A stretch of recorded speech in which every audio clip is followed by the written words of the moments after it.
Habib Hashim kakek Habib Lutfi bin Yahya, tokoh di balik lahirnya Nahdlatul Ulama Habib Hashim bin Umar bin Yahya merupakan kakek dari Habib Lutfi bin Yahya Pekalongan, yakni Habib Lutfi bin Ali bin Hashim bin Yahya.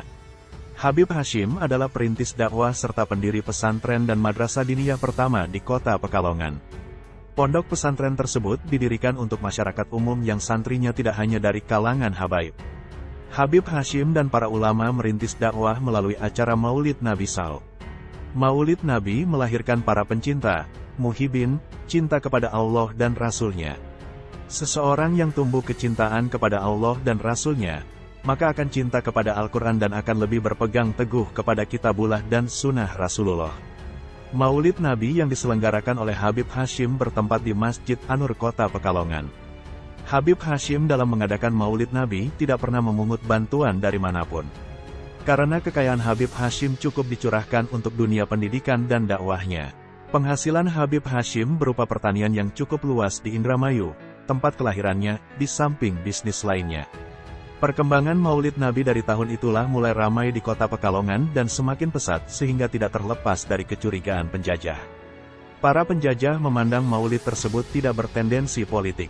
Pengaruh Habib Hashim waktu itu sangat besar.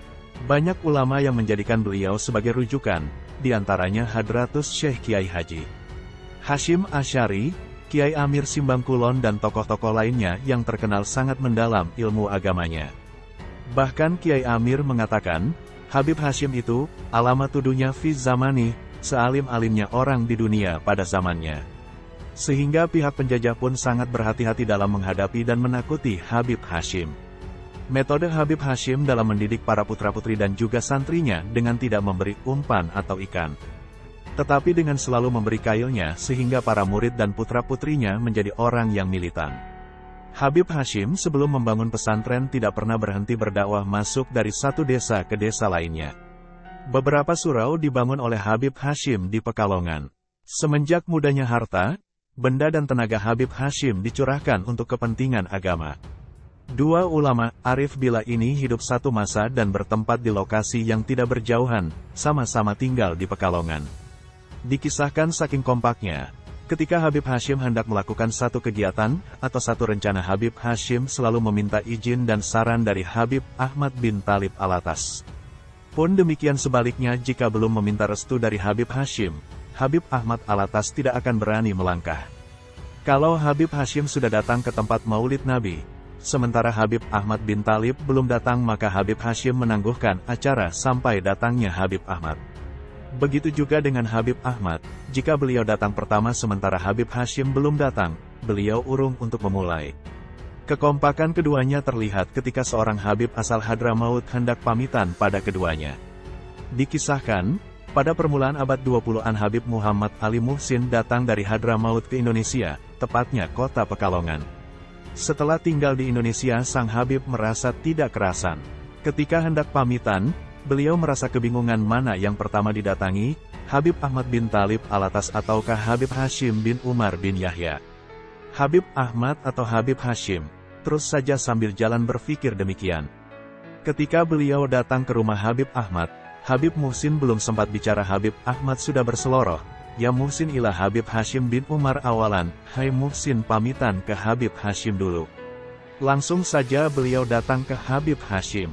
Ketika berpamitan ke Habib Hashim mengatakan, "Kuburanmu di sini, dan di sini kotamu. Nanti kamu yang menggantikan kami semua." Habib Muhsin datang ke Habib Ahmad. Habib Ahmad berkata, "Apa yang dikatakan Habib Hashim adalah perkataanku." Kemudian hari terbukti, ketika Habib Ahmad wafat Habib Muhsin yang menggantikan Habib Ahmad mengajar di Salafiyah bersama Habib Muhammad Abdurrahman. Ketika Habib Hashim wafat yang menggantikan menjadi imam Masjid An-Nur adalah Habib Muhsin. Maka dari itu Habib Ahmad bin Abdullah bin Thalib Alatas dengan Habib Hashim bin Yahya tidak bisa terpisahkan. Kalau ada tamu ke Habib Hashim, pasti disuruh sowan, menghadap dulu kepada yang lebih sepuh yakni Habib Ahmad bin Abdullah bin Thalib Alatas. Dan jika tamu tersebut sampai ke Habib Ahmad bin Abdullah bin Thalib maka akan ditanya, "Kamu suka atau tidak kepada adikku Habib Hashim bin Umar?" Dengan maksud agar sowannya ke Habib Hashim saja. Itulah ulama memberikan contoh kepada kita tidak perlunya saling berebut dan sikut, tapi selalu kompak dan rukun. Riwayat berikut diceritakan langsung dari Habib Lutfi bin Yahya. Dulu saya sering duduk di rumahnya Kiai Abdul Fattah untuk mengaji. Di situ ada seorang wali, namanya Kiai Irfan Kertijayan. Kiai Irfan adalah sosok yang hafal keseluruhan kitab Ihya Ulumuddin, karena kecintaannya yang mendalam pada kitab tersebut. Setiap kali ketemu saya beliau pasti memandangiku lalu menangis. Di situ ada Kiai Abdul Fattah dan Kiai Abdul Adzim. Lama-kelamaan akhirnya beliau bertanya, "Bib, saya mau bertanya. Cara dan gaya berpakaian Anda kok sukanya sarung putih, baju dan kopiah putih, persis guru saya." "Siapa Kiai?" jawabku. "Habib Hashim bin Umar," jawab Kiai Irfan. "Saya mau mengaku cucunya tapi kok masih seperti ini. Belum menjadi orang yang baik, batinku dalam hati. Mau mengingkari, berbohong tapi kenyataannya memang benar saya adalah cucunya Habib Hashim." Akhirnya Kiai Abdul Adzim dan Kiai Abdul Fattah yang menjawab, "Lah beliau itu cucunya." Lalu Kiai Irfan merangkul dan menciumiku sembari menangis hebat saking gembiranya. Kemudian beliau berkata, "Mumpung saya masih hidup, saya mau cerita, Bib. Tolong ditulis." "Cerita apa Kiai?" jawabku. "Begini," kata Kiai Irfan mengawali ceritanya. "Mbah Kiai Hashim Asy'ari setelah beristihara, bertanya kepada Kiai Kholil Bangkalan. Bermula dengan mendirikan Nahdlatul Tujjar dan nahloh-nahloh yang lainnya, beliau merasa kebingungan. Hingga akhirnya beliau ke Mekah untuk beristihara kembali di Masjidil Haram. Di sana kemudian beliau mendapat penjelasan dari Kiai Mahfuz at-Turmusi dan Syekh Ahmad Nahrawi, ulama Jawa yang sangat alim. Kitab-kitab di Mekah, kalau belum ditahqiq atau ditandatangani oleh Kiai Ahmad Nahrawi, maka kitab tersebut tidak akan berani dicetak. Itu pada masa Sayyid Ahmad Zaini Dahlan, Mufti Mekah pada waktu itu. Syekh Mahfuz at-Turmusi dan Syekh Ahmad Nahrawi dawuh kepada Kiai Hashim Asy'ari, "Kamu pulang saja. Ini alamat, pertanda Nu bisa berdiri hanya dengan dua orang. Pertama Habib Hashim bin Umar bin Yahya Pekalongan, dan kedua Kiai Ahmad Kholil Bangkalan, Madura." Maka Kiai Hashim Asy'ari pun segera bergegas untuk pamit pulang kembali ke Indonesia.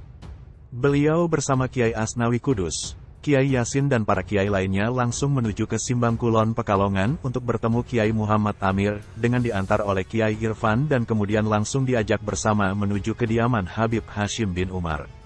Baru saja sampai di kediaman Habib Hashim langsung berkata, "Saya Rida. Segeralah buatkan wadah Ahlu Sunnah wal Jamaah. Ya Kiai Hashim, dirikan, namanya sesuai dengan apa yang diangan-angankan olehmu, Nahdlatul Ulama. Tapi tolong, namaku jangan ditulis." Jawaban terakhir ini karena wujud ketawadukan Habib Hashim. Kemudian Kiai Hashim Asy'ari meminta balak, penyampaian ilmu, kepada Habib Hashim. "Bib, saya ikut ngaji bab hadits di sini. Sebab panjenengan punya sanad-sanad yang luar biasa." Makanya Kiai Hashim Asy'ari tiap Kamis Wage pasti di Pekalongan bersama Sultan Hamengkubuwono ke-9 yang waktu itu bernama Darajatun, mengaji bersama. Jadi Sultan Hamengkubuwono ke-9 itu bukan orang bodoh. Beliau orang yang alim dan ahli tarikah. Setelah dari Pekalongan, Kiai Hashim Asy'ari menuju ke Bangkalan Madura untuk bertemu Kiai Ahmad Kholil Bangkalan. Namun baru saja Kiai Hashim Asy'ari tiba di halaman depan rumah Kiai Kholil sudah mencegatnya seraya dawuh, "Keputusanku sama seperti Habib Hashim." "Lah, ini dua orang kok bisa kontak-kontakan, padahal Pekalongan Madura dan waktu itu belum ada handphone." Inilah hebatnya. Akhirnya berdirilah Nahdlatul Ulama. Dan Muktamar Nu kelima ditempatkan di Pekalongan sebab hormat kepada Habib Hashim bin Umar. Jadi jika dikatakan Habib Lutfi bin Yahya kenceng, fanatik, kepada Nu, karena merasa punya tanggung jawab kepada Nahdlatul Ulama dan semua habaib. Dan ternyata cerita ini disaksikan bukan hanya oleh Kiai Irfan, tapi juga oleh Habib Abdullah Faqih Alatas, ulama yang sangat ahli ilmu fikih. Habib Ahmad bin Abdullah bin Talib Alatas wafat tahun 1347 Hijriyah bulan Rajab, tanggal 14, dan haulnya dilaksanakan tanggal 14 Sya'ban. 3 tahun setelahnya, tahun 1350 Hijriyah, Habib Hashim bin Umar bin Yahya wafat. Setahun kemudian, 1351 adalah wafatnya Habib Abdullah bin Muhsin Alatas Bogor. Waktu itu banyak para ulama besar seperti Mbah Kiai Adam Krapyak dan Kiai Ubaidah, merupakan para wali Allah dan samudera keilmuan. Habib Hashim wafat dengan meninggalkan masjid, pondok pesantren dan madrasah beserta kitab beberapa lemari dan 2 jubahnya. 1 jubah untuk salat bergantian dan satunya yang dipakai sewaktu meninggal. Pakaian Habib Hashim yang baru banyak diberikan kepada masyarakat yang tidak mampu.